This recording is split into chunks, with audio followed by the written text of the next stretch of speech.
Jésus a mis ses pieds dans ma maison. Il a mis ses pieds dans ma maison. Jésus a mis ses pieds dans ma maison. Il a mis ses pieds dans ma maison. Jésus a mis ses pieds dans ma maison. Il a mis ses pieds dans ma maison. Il a mis ses pieds.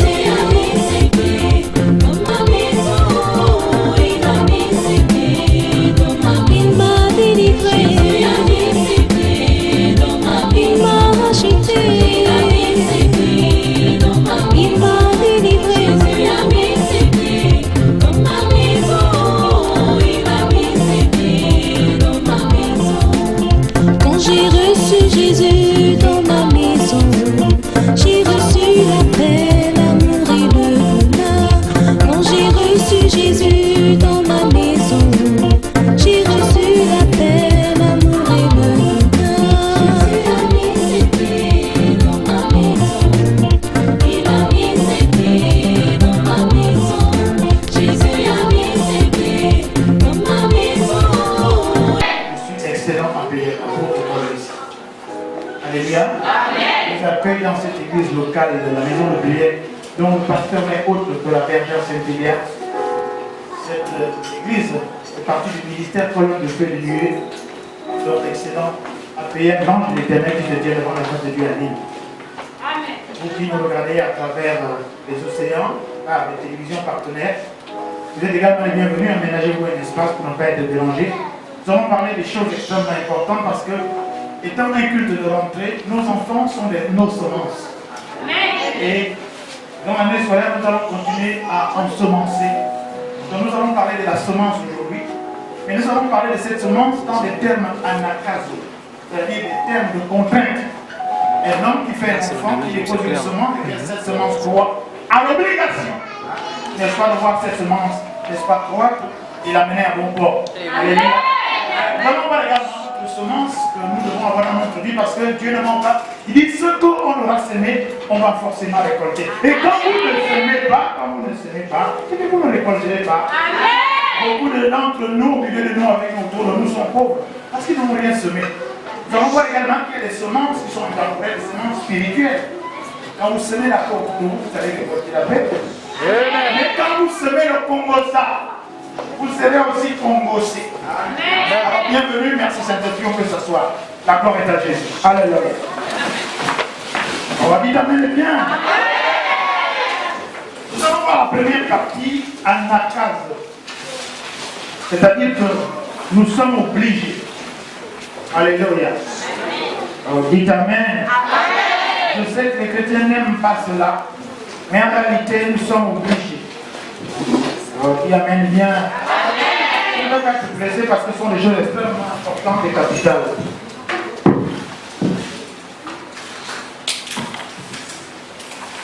Avant que les choses soient installées,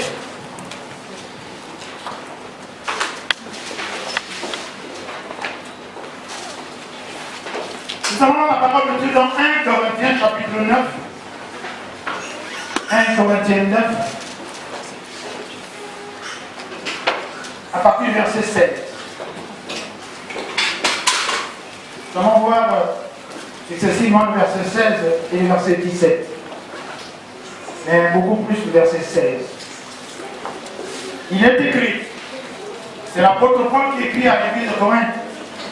Alléluia. Il est écrit dans le livre des Corinthiens chapitre 9 à partir du verset 6, je lis. Si j'annonce l'évangile, ce n'est pas pour moi un sujet de gloire, car la nécessité m'en est imposée, donc en akase. Et malheur à moi si je n'annonce pas l'évangile. Verset 17, si je le fais de bon cœur, j'en ai la récompense. Mais si je le fais malgré moi, c'est une charge qui m'est confiée. On peut aller jusqu'au verset 18 et plus. Quelle est donc ma récompense? C'est d'offrir gratuitement l'évangile que j'annonce sans user de mon droit de prédicateur de l'évangile. Dites amen bien. La partie d'exhortation, ensuite il y aura une partie de l'enseignement sur la semence. L'apôtre Paul dit, si j'annonce l'évangile, ce n'est pas un sujet de gloire pour moi. Lui, il parle ici en tant que prédicateur. Chacun de nous a un ministère. Donc, il était lui responsable d'évangéliser. Il était responsable de semer la semence de la parole de Dieu. Il était responsable de, on va dire, distribuer la graine de la parole de Dieu. Parce que nous avons parlé de la semence et de la graine aujourd'hui. Il était responsable de semer la parole de Dieu autour de lui. Alors, la première question la plus simple, toi tu es responsable de distribuer parce que ton ministère c'était la prédication de la parole de Dieu. Or, Jésus, Dieu nous a appelés dans son ministère, Dieu nous a appelés dans son miracle, dans son bien-aimé, afin que nous aussi nous soyons des témoins. L'apôtre Paul dit, moi si j'annonce l'évangile, ça veut dire je fais mon ministère. Ministère veut dire prestation de service, ça veut dire service. Chacun de nous, quel est le service que nous rendons autour de nous? Quel est le service que nous rendons les uns les autres? Quel est le service rendu pour le royaume des cieux, pour l'église, pour la nation, pour le pays, pour la maison, pour la famille, pour le foyer? Quel est le service que toi tu rends autour de toi? Il dit que ce n'est pas un sujet de gloire. Donc si tu fais quelque chose de bien au milieu des tiens, ce n'est pas pour la gloire. Lui ne tirait aucune gloire à prêcher l'évangile parce qu'il savait que cela lui avait été donné par la grâce de Dieu. Amen. Et donc les talents que tu as ont été donnés par la grâce de Dieu et pour rendre le ministère au service des autres. Nous allons le voir en détail. Est-ce que vous êtes là? Amen. Et ce n'est pas un sujet de gloire. Ce que tu fais pour les autres, ce que tu fais pour ta maison, ce que tu fais pour ton mari, ce que tu fais pour ta femme, ce que tu fais pour tes enfants, ce que tu fais pour tes amis et connaissances, ce que tu fais autour de toi. N'essaie pas d'en tirer une gloire parce que ce serait une gloire vaine. Mais il dit plus loin, malheur à moi si je n'annonce pas l'évangile. Waouh! Il dit qu'il y a un malheur si on ne fait pas ce qu'on doit faire. Amen. Il devait annoncer l'évangile. Dieu l'a appelé pour annoncer l'évangile. Et il dit que ce n'est pas pour la gloire. Parce que c'est d'abord un service, donc un ministère. C'est d'abord quelque chose que Dieu, n'est-ce pas, a mis en place par grâce au-dedans de lui qui devrait le faire. Mais il dit s'il ne le fait pas, s'il ne le faisait pas, si jamais ce que tu dois faire, tu ne le fais pas, il dit malheur à moi. Ce que tu fais, ce que tu dois faire, si tu ne le fais pas, tu attires un malheur en toi. Tu attires quand, si tu es toi le leader de ta maison, tu attires donc un malheur dans ta maison. Et si tu as des enfants, comme nous allons voir la semence, tu attires un malheur de génération en génération, de cascade en cascade. Oh, les gens n'aiment pas ce genre d'évangile. Si tu ne fais pas le bien que tu dois faire pour ta femme, pour ton mari, pour tes enfants, si tu ne fais pas ce que tu dois faire dans le milieu dans lequel Dieu t'a appelé, si tu ne le fais pas, l'apôtre Paul dit ici, c'est la parole de Dieu poussée par le Saint-Esprit, il dit, malheur à moi, il y a un malheur de ne pas pouvoir faire ce qu'on doit faire. Tu attires dans ta maison, tu attires dans ta généalogie, tu attires dans ton environnement, tu attires dans ton église, tu attires dans ta famille un malheur. Il dit, malheur à moi, si je ne prêche pas l'évangile. Oui, malheur à chacun d'entre nous, malheur à toi. Toi qui ne fais pas du bien alors que tu peux faire du bien. Malheur à toi, toi qui n'interviens pas alors que ton intervention serait vraiment décisive. Malheur à toi qui ne parles pas alors que c'est à toi que tu as le talent et le don de parler. Malheur à toi qui n'enseigne pas parce que tu dois enseigner. Si tu enseignais, les choses ne seraient pas en train de se déraper. Oh, alléluia. Oui, malheur à toi qui ne pries pas alors que Dieu a besoin de quelqu'un se mettre à la brèche, qui intercède pour la famille, qui intercède pour le pays, qui intercède pour la nation, qui intercède pour l'œuvre de Dieu, qui intercède pour le ministère, qui intercède pour tous les peuples de la terre. Oui, malheur à toi qui ne dois prier et que tu ne pries pas. Malheur à toi qui es chantre, qui doit louer l'Éternel et que tu ne le fais pas. Alléluia. Il y a une partie qu'on appelle anakazo. Il y a une partie terrible là-dedans. Il dit malheur à moi si je n'en ai pas l'évangile, n'est-ce pas? Et avant cela, il dit car la nécessité m'a imposé. Alléluia. Je préfère d'abord aller après pour revenir au milieu. Dit, si je n'annonce pas l'évangile, dit, car la nécessité m'en a imposé. Car, conjonction de coordination.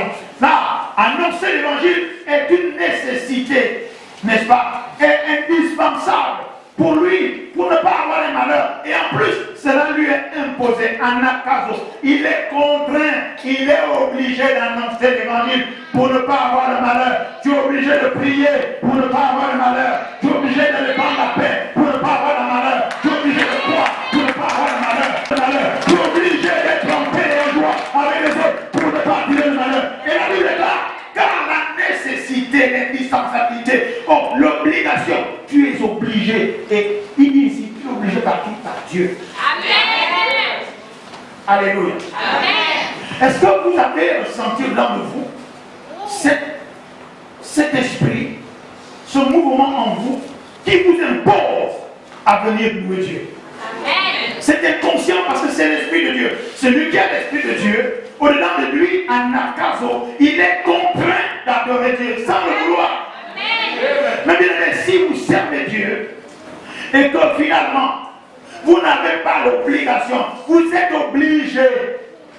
Et nous, les hommes de Dieu, nous vous obligeons pour arriver à la bénédiction, pour échapper au malheur. Alléluia. L'apôtre Paul dit, si je ne prêche pas l'évangile, parce que cela lui est imposé, ce n'est pas par la gloire, parce que d'abord il est obligé.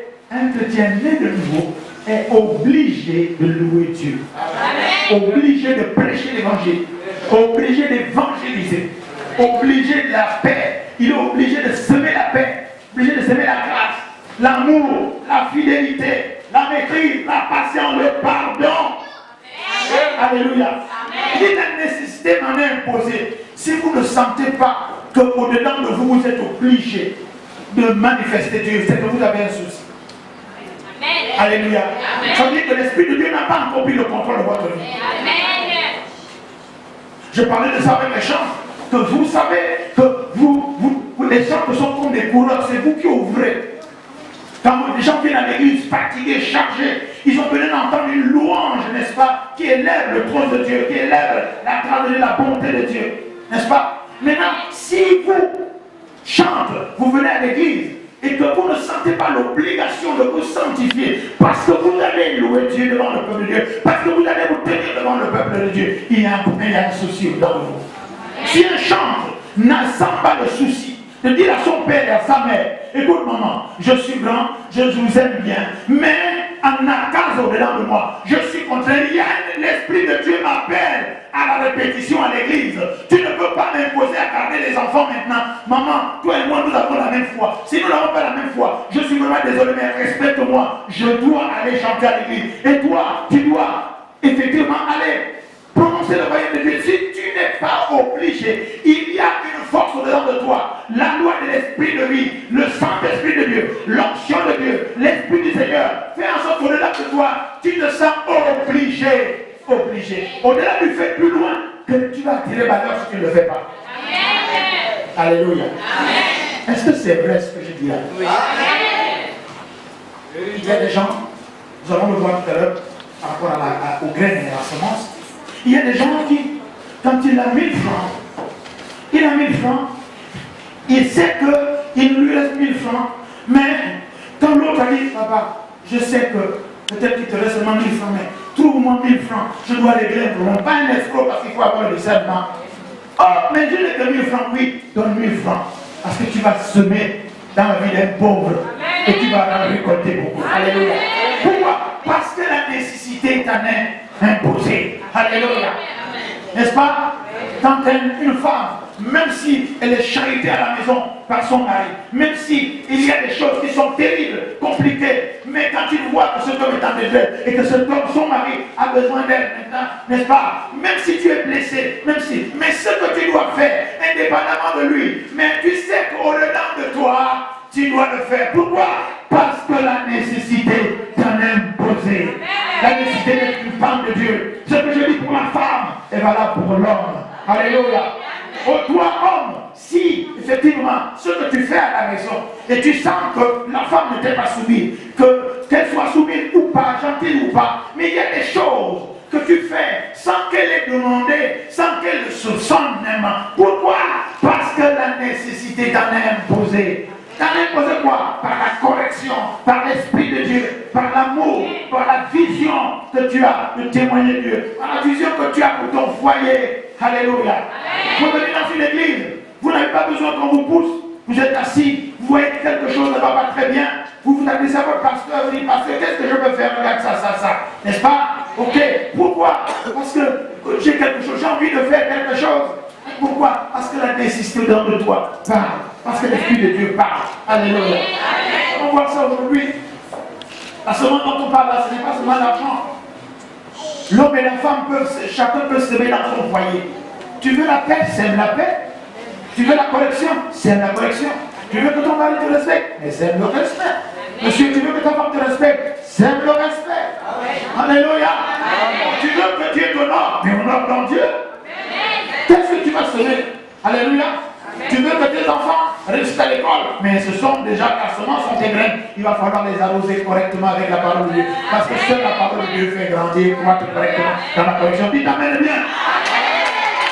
L'apôtre Paul dit que la nécessité, c'est un attaque, il est obligé, il est contraint. Et il y a des choses dans nos vies où, de façon involontaire, n'est-ce pas, nous sentons que nous sommes obligés de faire. Tu as fait des enfants, n'est-ce pas, non? Tu es obligé de les élever. Si tu ne les élèves pas, c'est qu'il y a un problème chez toi. Alors, la personne dit amen. N'est-ce pas, non? Tu es allé épouser l'enfant d'autrui, ou bien tu es avec l'enfant d'autrui, et tu ne veux pas doter l'enfant d'autrui, tu ne veux pas la franchir, tu es obligé de le faire, sinon qui va te respecter? Tu ne considères pas. La personne dit amen. Alléluia. Quand tu vas aller en mariage, moi je ne peux pas le faire à mes filles. Tu m'as fait donner des filles, des grandes filles. Si tu ne te soumets pas, oh, mais qui va t'accorder le respect? Amen. Non, une femme rebelle, tu es déjà rebelle, plus lion. N'est-ce pas, non? Amen. Et toi, homme, déjà tu maltraites, tu parles impoliment. Mais comme aujourd'hui les filles veulent se caser, elles préfèrent aller se caser là où elles ont mal, juste parce qu'il faut se marier. Ah non, il vaut mieux vivre seul qu'être mal marié. Amen. C'est la Bible qui le dit. Amen. Pourquoi? Parce que la nécessité du témoignage impose. Alléluia. Amen. La nécessité. Ce qui est indispensable. Nous allons voir, il y a beaucoup de choses dans ta vie que Dieu absolument impose, mais que toi tu refuses. Je dis, tu dois arrêter de forniquer. Parce que l'Esprit de Dieu te l'impose au-dedans de toi. Mais toi tu refuses. Mais dans ce cas, qu'est-ce que tu sèmes? La désobéissance, Dieu aussi te dit, nous allons voir. Alléluia. Qui sème l'arrogance. N'est-ce pas? On va avoir affrontement. Ah, j'aime ça. On dit que le message quoi? Quand il dit ouais, il dit vous êtes en train de vous amuser. Il y en a qu'on a dit dans la doctrine. On ne dit plus, non? Et je devenais votre ennemi parce que je vous dis la vérité.